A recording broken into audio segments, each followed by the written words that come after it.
Entrée de jeu, premier low kick premier de Benz, quand même pour annoncer la couleur à Tafatine, Tafatine qui essaie de se rapprocher, on le voit chercher un petit peu sa distance, au point. Voilà, très beau geste. Tout de suite, Tafatine qui passe sur un travail de lutte. Clinch maintenant. Et contrôle cage de Tafa sur Benz. Il va essayer de l'amener au sol. Tafatine a vraiment engagé tout de suite dans la lutte. Dans la lutte, oui. On va voir comment le coach de Benz a travaillé sa stratégie, parce qu'il devait bien s'attendre effectivement à ce que Tafatine l'attaque purement en lutte. Il ne faudrait pas que la situation soit bloquée ici. Oui. Voilà l'arbitre qui leur rappelle voilà un dégagement ou un engagement. Voilà, tentative de sortie de ce clinch et Tafa qui revient tout de suite voilà, l'arbitre qui est obligé de les arrêter pour un petit coup de genou oui.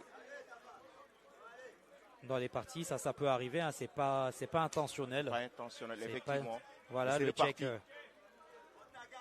Et c'est reparti tout de suite. On s'y attendait à ce qu'il parte sur des low kicks. C'est qui est les low kicks. Les kicks, ce sont ses points forts. Donc on s'attend à ce qu'il les utilise régulièrement pour casser les appuis de Tafatine. Exactement. Et là, voilà, uppercut Tafatine. Tafatine essaye toujours d'accrocher en lutte. En lutte, exactement. Qui casse la distance. Ça peut être aussi dangereux pour lui. Oui. Là, il devrait tenter une amenée au sol. Exactement. Là, ils sont en mode clinch.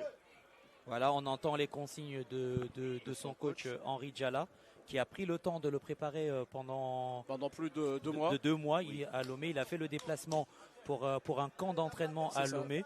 Et pour préparer pas mal d'autres combattants venant du Burkina Faso, du Gabon, etc. Oui. Donc Tafatine a été vraiment immergé dans un camp de Muay Thai, MMA pendant ces 2 mois, qui lui a permis de prendre un petit peu le large par rapport à ses habitudes. Tout à fait. Donc c'est tout un mérite pour Tafatine, qui était loin de sa famille, loin de son pays. Et il a vraiment eu un engagement dans la préparation de ce combat-là. Avoir beaucoup plus de concentration. Encore, cette fois-ci, quand même, c'est intentionnel. Hein. Non, en fait, non, c'est pas intentionnel, parce que déjà Tafatine ne maîtrise pas. C'est c'est tout nouveau pour lui. Oui. Il faut gérer. Autant on apprend à gérer la distance sur des coups de poing, des coups de pied, qu'on gère la hauteur sur des coups de genoux. Donc, et c'est ce qui lui arrive. C'est pas du tout intentionnel de sa part, puisqu'il ne voit même pas la zone. Il sait juste qu'il met un coup de genou. Il voit pas la zone où il frappe. Donc là, on va accorder quelques minutes. Le règlement autorise 5 minutes aux combattants pour pouvoir récupérer et pouvoir repartir. Et l'arbitre qui vient faire un rappel à l'ordre